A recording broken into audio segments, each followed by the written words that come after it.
मध्य प्रदेश की राजनीति में इन दिनों जमीन खरीद फरोख्त का मामला गरमाया हुआ है।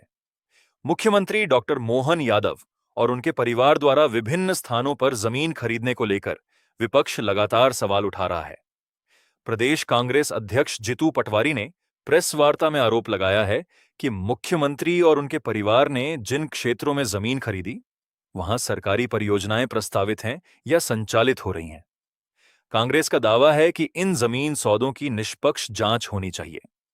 वहीं मुख्यमंत्री पक्ष की ओर से इन आरोपों को लेकर जो भी आधिकारिक प्रतिक्रिया सामने आएगी, उस पर सभी की नजर बनी हुई है।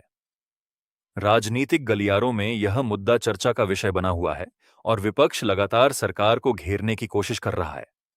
फिलहाल आरोप प्रत्यारोप का दौर जारी है। मामले की सच्चाई जांच और आधिकारिक तथ्यों के सामने आने के बाद ही स्पष्ट हो सकेगी। इंडियन एक्सप्रेस की रिपोर्ट ने हमारे मुख्यमंत्री और उनके परिवार पर बड़े बड़े एलिगेशन जमीन के घोटाले के लगाए। कांग्रेस पार्टी ने नेता प्रतिपक्ष जी के साथ मिलकर हमने उनसे सवाल किए थे और ये आशा की थी कि ईमानदारी से उसके जवाब मिलेंगे। फिर कल भी मैंने दिल्ली में भारतीय जनता पार्टी, नरेंद्र मोदी मुख्यमंत्री और उनके परिवार से और सरकार से सवाल किए। सारे मंत्रियों ने उसके बदले जवाब दिए। मुख्यमंत्री मौन है। मैं आग्रह ये है कि इंडियन एक्सप्रेस ने जो सवाल किए उनके उत्तर नहीं है।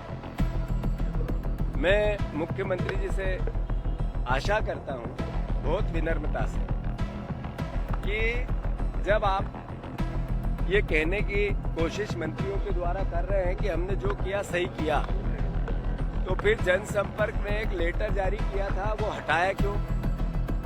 और जो आपने और सरकार ने एक शब्द भी नहीं कहा, मतलब जनसंपर्क पे किसी पोर्टल से हमें मुख्यमंत्री की बाइट या उनका बयान नहीं मिला, तो आप मौन क्यों है, चुप क्यों है?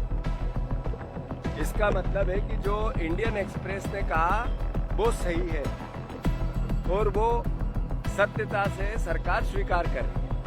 अगर इंडियन एक्सप्रेस की रिपोर्ट को आप ठुकरा रहे हैं तो फिर आपको इंडियन एक्सप्रेस से कार्रवाई करनी चाहिए गलत खबर के लिए।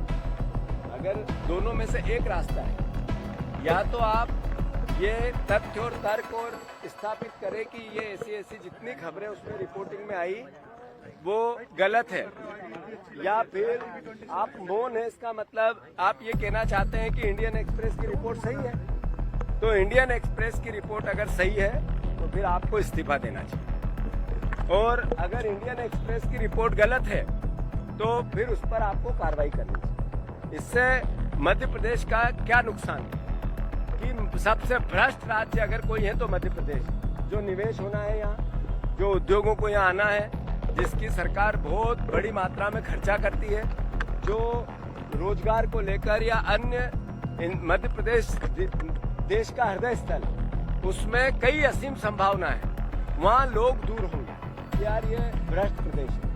तो मध्य प्रदेश को भ्रष्टाचार चेहरा बनाना है तो फिर मुख्यमंत्री जो कर रहे हैं वो उसको प्रेशर करता है, पुश करता है। और अगर मध्य प्रदेश की छवि बचाना है तो आगे आकर मुख्यमंत्री ने अपनी पूरी जो इंडियन एक्सप्रेस की रिपोर्ट में आया उसका सत्यापन करना चाहिए कि क्या सही है और क्या गलत। और अगर नहीं करते हैं तो इसका मतलब है सही है, और अगर नहीं इसका मतलब है सही है, और सही है तो फिर मुख्यमंत्री पद पे कैसे